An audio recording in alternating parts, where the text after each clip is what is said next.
straight ahead on your source for news and information in and about the city of Savannah. Big changes on Bay Street. Is the experiment working? We'll let you know. He's touched thousands of lives, helping athletic dreams come true. Floyd E. Morris in CitySpan's Spotlight. Speaking of Daffin Park, we'll take you down memory lane in the neighborhood of Parkside Place and its importance as one of my historic districts. From the highlights of WW Law Week to our SBAC Spotlight, we have you covered. In so many different ways, the high-tech details only on CitySpan.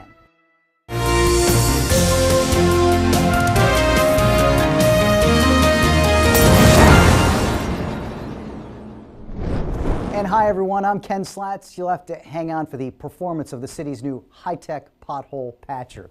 But let me tell you, it is worth waiting. We're going to start right in front of City Hall on Bay Street. The one-month major experiment beginning in September. Parking eliminated, lanes widened, overnight truck traffic gone, all in an attempt to gauge what should be done next on a permanent basis, with Savannah's downtown street separating the historic district and River Street. We have a streetscape project that's going to be implemented in the future. So this will be part of the input to review the design strategies. The project is more than just beautification. Obviously, pedestrian and traffic flow for around 20,000 vehicles a day is key. We retimed the traffic signals in mind of pedestrian safety, and we did increase the clearance times for the traffic signals. We'll have much more a little bit later on in the show. Our web guru, Saja Hours, will check in with social media and let you know how you can weigh in on the Bay Street experiment. Savannah Fire Emergency Services continues to distinguish itself as an elite fire department. Recently, the department achieved international accredited agency status, becoming just the 5th department in Georgia to achieve the distinction. Mark Keller tells us what that means for the department and the city. All in favor say aye. Aye. Any opposed, same sign. Congratulations, Savannah. Thank you. Thank you. With that unanimous vote, Savannah Fire and Emergency Services became one of only 235 fire departments worldwide to achieve international accredited status from the Commission on Fire Accreditation International and the Center for Public Safety Excellence. It was an 18-month journey that determined the department's processes and procedures are in line with established standards and best practices. It was a critical analysis of the department's policies and planning. Accreditation forces us to look at the entire city, estimate, evaluate every risk, and then set what we call a standard of cover, which means that for this risk it requires this much protection, this many units, these specialties, and we do that across the city. And part of that was improving our records management system. Part of that was in that process, which is very similar in steps, is gaining that ISO accreditation for ISO 1. So in those challenges to make sure that we're verifying and validating our service delivery is effective. Accreditation also requires the department to create a long-term strategic blueprint that addresses not only department activities, but also new facilities and personnel and resource needs. It is a voluntary process that provides the department with an improvement model to assess service delivery and internal performance. Our service delivery, our best practices, our national standards, our policies and procedures, strategic planning, standards of cover, all that is consistent with a most professional and efficient organization. That is a direct result of the people working on the process and the work they put into it. This is just the beginning, however. The department will undergo the accreditation process again in 5 years. It's not necessarily the number of services that we require, it's the fact that we maintain the same level of service throughout the city and that quality of the service continually improves. For CitySpan, I'm Mark Keller. Thanks a lot, Mark. We appreciate it. Surrounded by the mayor and few aldermen, local coaching legend Floyd E. Morris shed a few tears while being honored with an athletic field now in his name. Floyd E. Morris Field in Daffin Park, the site of this emotional event.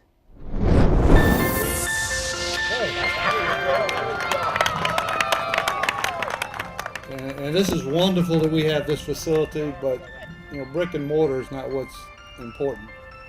It's men like Mr. Morris, Coach Morris, that have done so much. And if this world had more Coach Morrises, we'd be much better off. To thousands, he's simply known as Coach, dedicating his life's work to helping out our area's youth.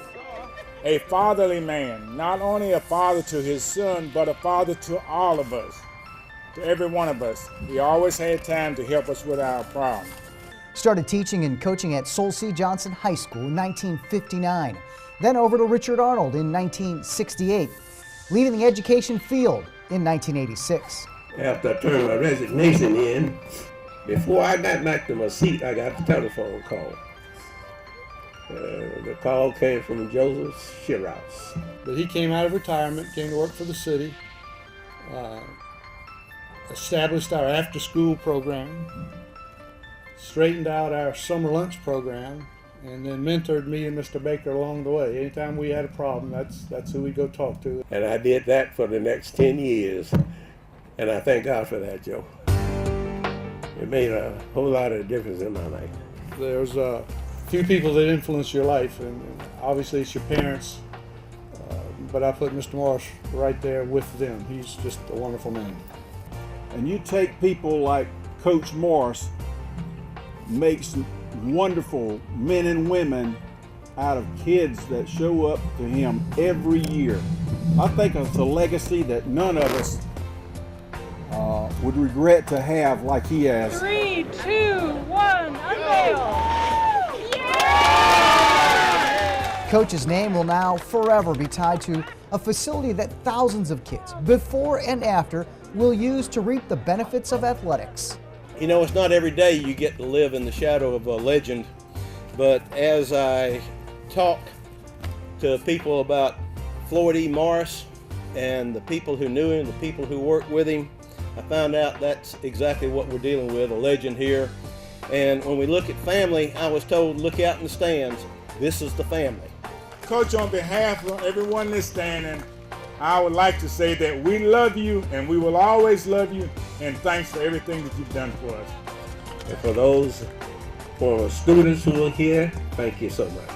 And finally, again, to Mr. Shiraus, Mayor and Council, thank you so much. May God bless and keep all of you.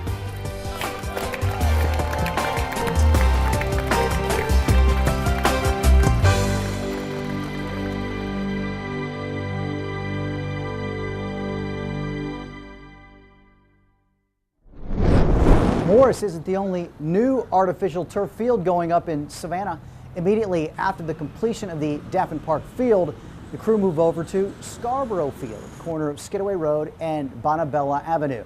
The same company laying down the turf for football, lacrosse, and soccer. Scarborough is all set to open for play by the end of October. Major renovation project over in the Cuyler-Brownville neighborhood. Nearly $3 million in SPLOST and capital improvement funds to upgrade the Tompkins Center.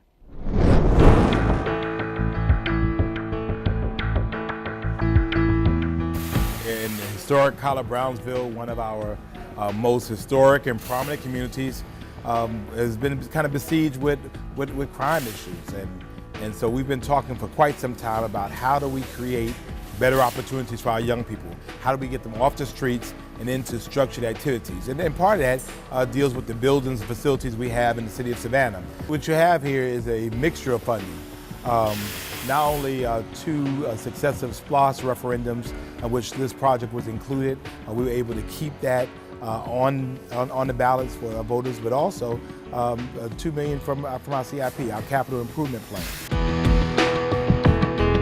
Working really closely with the Cuyler-Brownsville Community Association, working very closely with the City of Savannah's Leisure Services Department, and working very closely with the residents about what they want to see in a community center and an expanded gym that's going to serve their community. everybody doesn't play basketball, but we need to have basketball. We have fitness centers, we have multi-purpose centers that could be used for banquets, could be used for meeting space and a variety of things.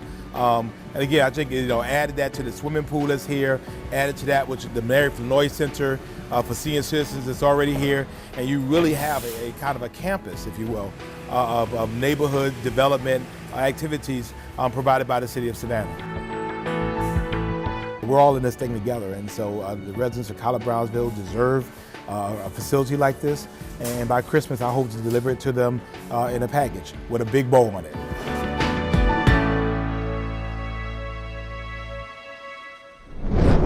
Time to hit the sidelines for a quick break. Powered by Vortec Technology, it's the city's new Pothole Patcher. Right after the break, we'll visit Parkside Place, Daffin Park, in this month's My Historic District. As we head to break, you can bank on this. Our partnership continues with the crew at Bank on Savannah, an initiative of Step Up Savannah. Take it away, Richard Reeve. Is your mailbox full of credit card and insurance offers? Would you like to stop receiving those offers? Credit and insurance companies access your information through the credit reporting agencies to identify potential customers. They're able to see enough of your credit history to determine whether they want to solicit you. If you're not comfortable with companies accessing your information, don't want to receive these pre-screened offers, and want to reduce your mailbox clutter, you can opt out. Just call 1-888-5-OPT-OUT or visit www.optoutprescreen.com. Each adult in your household will need to complete the opt-out information. The information you provide is confidential, it's a quick process, and you can always opt back in if you start to miss all that junk mail.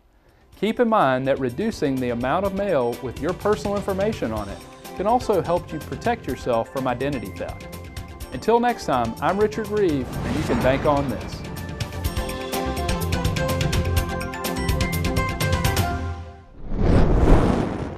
Every day, I can make a difference.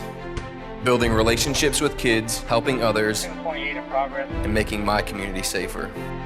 I enjoy being a part of this team. It was an easy transition from the military. I joined the Army for my country. I became a police officer for my family. My daughter looks up to me. That will put a smile on any dad's face. If you're ready to make a difference, step forward.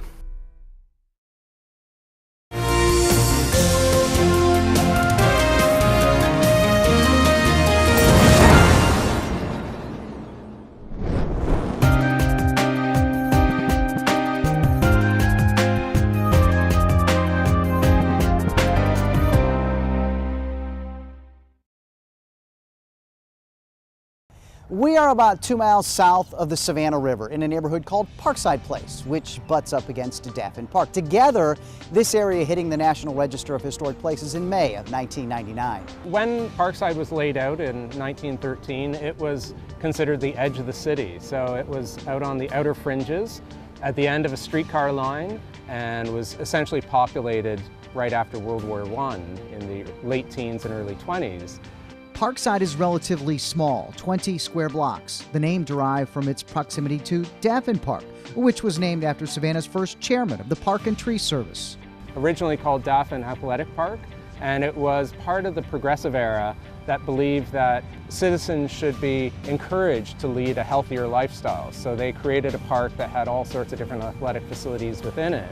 And those have evolved over time, but essentially the park was conceived of as a city park, something for everybody. I mean, it's a Beaux-Arts masterpiece. It's really a beautiful area. We love Grayson Stadium and being able to go watch ball teams play. Obviously a baseball stadium and venue for concerts and other gatherings. In fact, Franklin Delano Roosevelt addressed the citizens of Savannah in that stadium during World War II. It was quite an event. The first airplane to touch down an airmail delivery in Georgia landed a plane in Daffin Park. In fact, in the early years, flying airplanes was considered a recreational activity.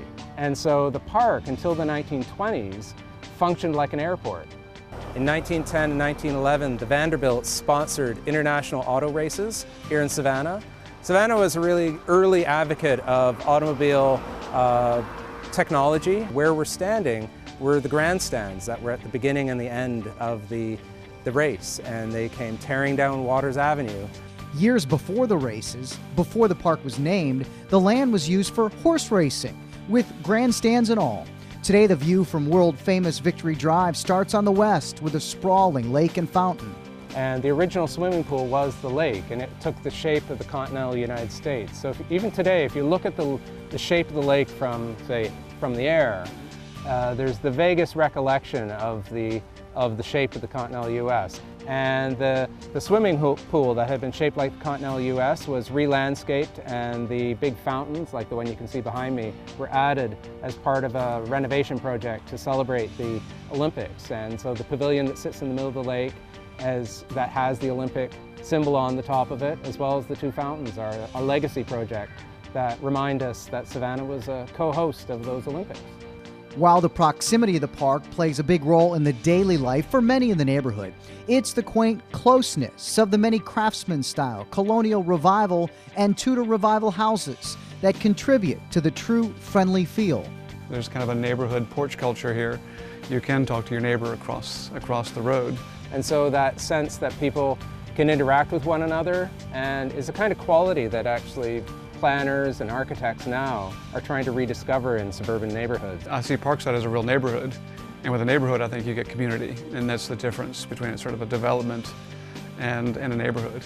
Parkside Place, Daffin Park, the latter envisioned as Savannah's playground by landscape architect John Nolan. Together, this combo forming quite a unique neighborhood in Savannah. For my historic district, I'm Ken Slates. Certainly a marvelous park next to Parkside, named after Philip Daffin.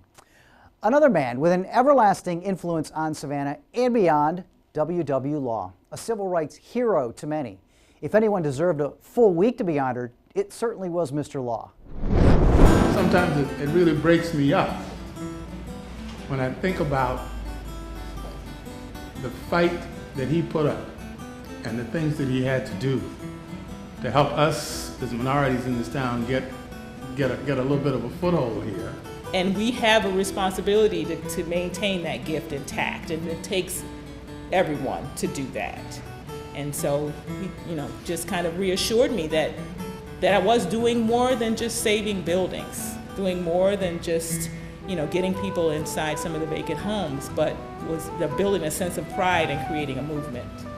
The week started with a collection of former students, friends, and admirers of Mr. Law and his fight for the cause. Melissa Jest, W. John Mitchell, and Dickie Mopper shared their respect for the man who led the movement. The key to Mr. Law is that he could hobnob at the bottom or the top extremely well. He loved humanity. He didn't care if you were wealthy or poor. You've got to know where you came from to know where you're going. And that was one of his favorite quotes. To find out where W.W. Law was from, Beth Reeder took the group on a tour of the Beach Institute historic neighborhood.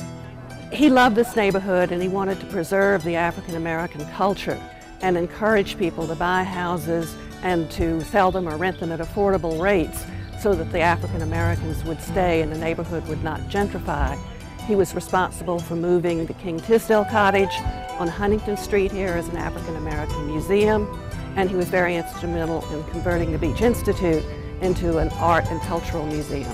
The week capped off with a tribute to a major civil rights event in Savannah. 1960, 3 black high school students staged a sit-in to protest racial inequality at the lunch counter of Levy's department store, now Skad's Gen Library, a historical marker signifying the importance of the protest.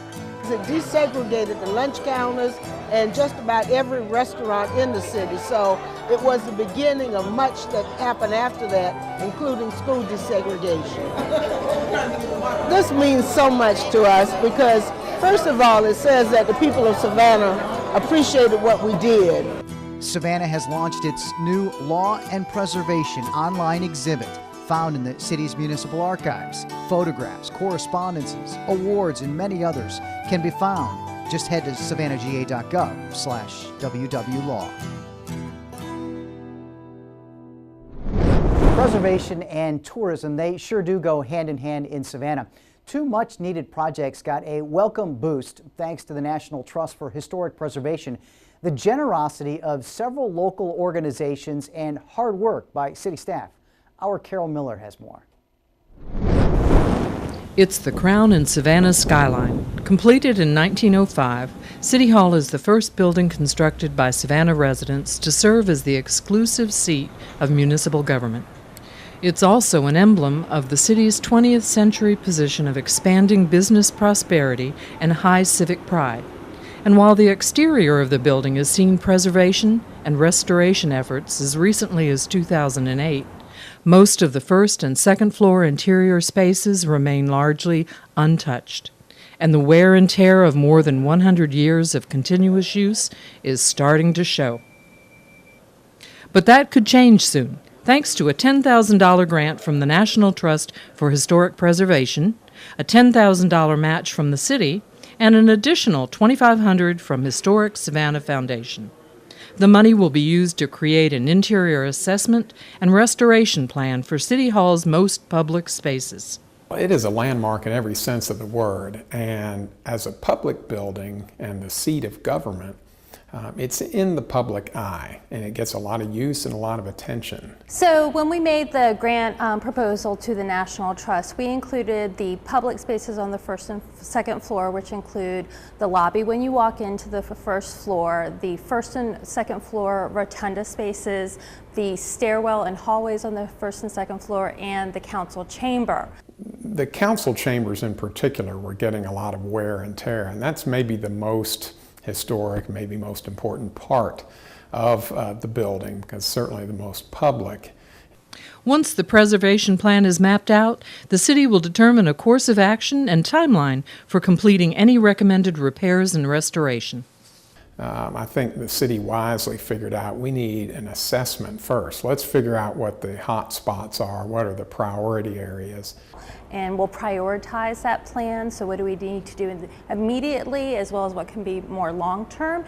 And then how do we maintain those spaces? So how, what are the proper cleaning products, and what do we need to do to preserve our historic finishes and historic materials so that we can have them for another 100 years. In addition to the City Hall grant money, the National Trust has also awarded the city $10,000 to develop a tourism management plan. The goal? To develop a plan that will balance the tourism industry's interests and residents' needs within the National Landmark Historic District. In a city that enjoys and boasts 14 million annual visitors, we should have a plan for how to manage those visitors. The plan is important because it'll talk about the tourism industry and its growth, as well as looking at the residential component and protecting the quality of life of our residents, and figuring out how to balance those two different dichotomies. Other community partners have also come to the table, and we're pleased to report Visit Savannah, Historic Savannah Foundation, Downtown Neighborhood Association, and the Tourism Leadership Council are all also participating in it by contributing funding. So the next step will be selecting the consultants to come in and assist with facilitating the dialogue and coming up with recommendations. And so we look forward to having public meetings at the end of this year and early next year to start the process. Nearly 14 million visitors come to Savannah each year, and that number continues to grow. Tourism remains one of our area's largest industries, providing more than 26,000 jobs, generating $2.5 billion in visitor spending, and creating economic opportunities for residents. Reporting for CitySpan, I'm Carol Miller. And thanks a lot, Carol. We appreciate it. Vera Moss has been altering Savannah for more than 20 years, and now she's branching into clothing design at her Southside location. Leandria Michael has more in our Small Business Spotlight.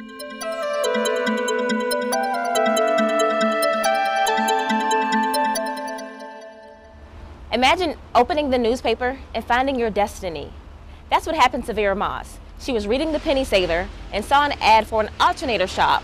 Somehow she knew that was a typo, and shortly after, she became the proud owner of an alteration shop. Let's hear her story. I've always wanted a small business. I started this business some years ago in the 80s in originally South Carolina. I had a business over there for 5 years. And I tried to give it up, but you know, my gift just followed me. And so I started doing a little sewing on the side for people, you know, different ones. And 20 years later, I'm still here. And so my heart has always been in sewing, because I used to just do alterations. I used to hate alterations, but I love alterations now because that's quick money. But the designing and the making things and doing the bridal it's more time consuming, but that's okay because that's my little world. You know, I can think about it, take my time and do it, you know, and do it and create. I like creating. I'm doing a lot of more designing now than I ever have done. Be open to learning new things. And when people give you advice, you know, they've been there. They've cried and they fell down and they went through all those things and they've paid their dues, and they're successful. They can help you get to the next level. So that's the advice that I would give. Take advice from experienced people. SBAC was a great experience. They helped me tremendously. If it had not been for them, I don't think I would have this business now, because the financial part I couldn't afford. So they propelled me forward. This shop has withstood the test of time, boasting over 20 years in business. Vera has 2 employees and countless happy customers. I'm Leandria Michael, and this is your SBAC Small Business Spotlight.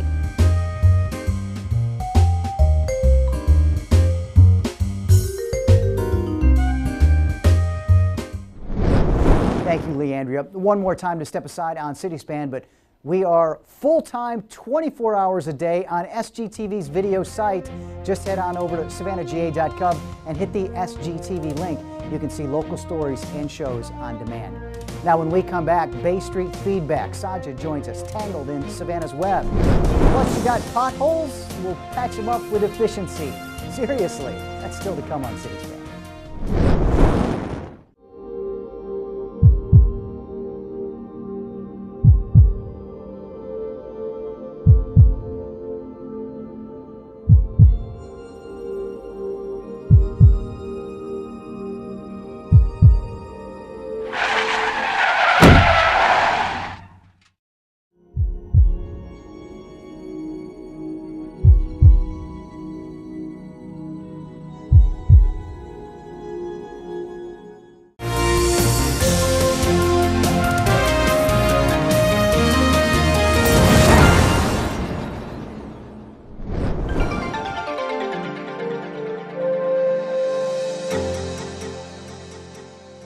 Providing excellent customer service is a major priority for the City of Savannah. Today we're talking with Ashley Helmholt from the City's Sustainability Department about how she provides service to the residents and citizens of this community.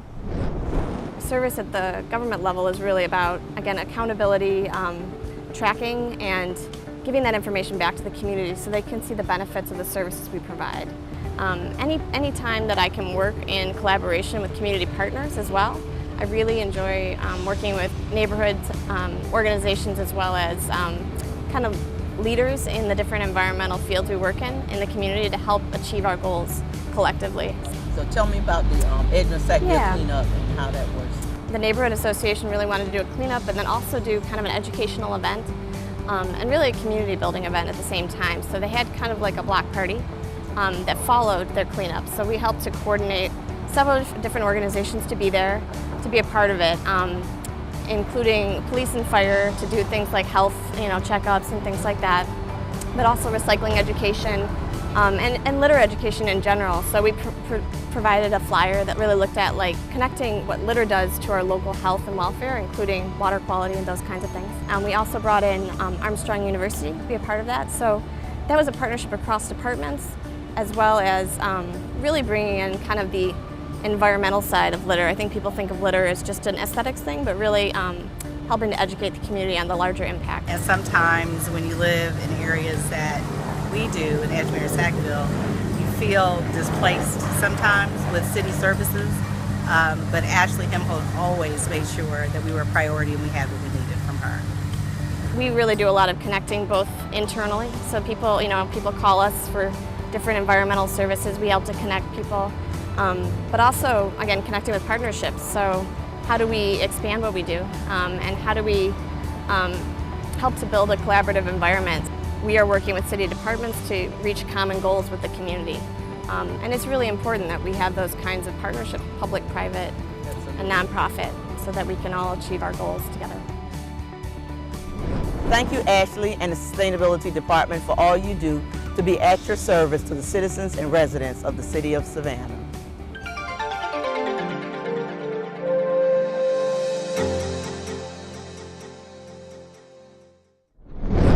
As promised earlier on the show, more on the changes to Bay Street. Parking's gone, lanes are widened, and truck traffic eliminated during the overnight hours. How is social media playing a part in the city's evaluation? Our Saja Hours is tangled in Savannah's web. With these measures, all in an effort to increase pedestrian safety and improve traffic flow, the city is able to test the project and take in plenty of public feedback. The city's received over 60 comments on the changes through the pilot's webpage at savannahga.gov/bay. So far, the reviews have been mixed. Some folks feel the removal of parking is a serious inconvenience, with one resident writing into the city, "This is taking away even more of the non-existent parking for downtown workers. It's awful that those of us who help keep downtown running for the tourists never have anywhere to park." Now, others have reacted more positively to the wider travel lanes and removal of parking, with another resident writing in one comment, "I travel Bay Street every day going to and from work, and I love the changes. The lanes are straighter and wider, and I don't have to watch out for pedestrians walking between cars or people opening car doors into the traffic. It does not take as long to travel since I'm not waiting for people to parallel park. I would like for this to be permanent." Now, all of the comments, along with key metrics such as average speed and traffic volume, will be taken into consideration in the final analysis of the pilot program. The city will continue to take your comments on the Bay Street pilot through the end of the month. To leave your feedback, visit savannahga.gov/bay. Tangled in Savannah's web, I'm Saja Hours. Thanks, Saja. We'll definitely keep you updated in our next City Span. Now, do you need that pothole patched? The city can now do so in, well, about 5 minutes. It's the new high-tech machine hitting the streets to make them safer for you and me. The Roscoe 400 spray patcher is a vital piece of equipment as far as repairing the roads. This truck travels right now it travels out every day, and we're all over town. So not only are we following up pothole requests that come through 311 system, we're actually traveling the neighborhoods and going through the neighborhoods and looking for defects to go ahead and fix. This pothole patcher checked in at around $200,000. The city's been able to use it for right around 3 months. We actually do potholes. We can repair low patches, pavement defects, when the road separates, low patches, shoulder problems, just a number of things. It will work in the rain or in the cold weather or the hot weather. The thing is, in the rain, we might have to come back and follow up on it, but it will safe up the liabilities as potholes wide, in the adverse weather. So do you have a pothole that needs to be patched? We have got you covered, ready to send out that Vortec-powered pothole patcher. Just let the city's streets maintenance department know. You can call them 651-6571 or fill out a 311 request right from the City of Savannah's website. That's savannahga.gov. That is going to do it for this edition of City Span. Now, don't forget, for the latest news and the latest information about the City of Savannah, keep it tuned to SGTV. Visit our website, savannahga.gov, or just follow us on Facebook and Twitter. Thank you for watching, and thanks for making Savannah your home.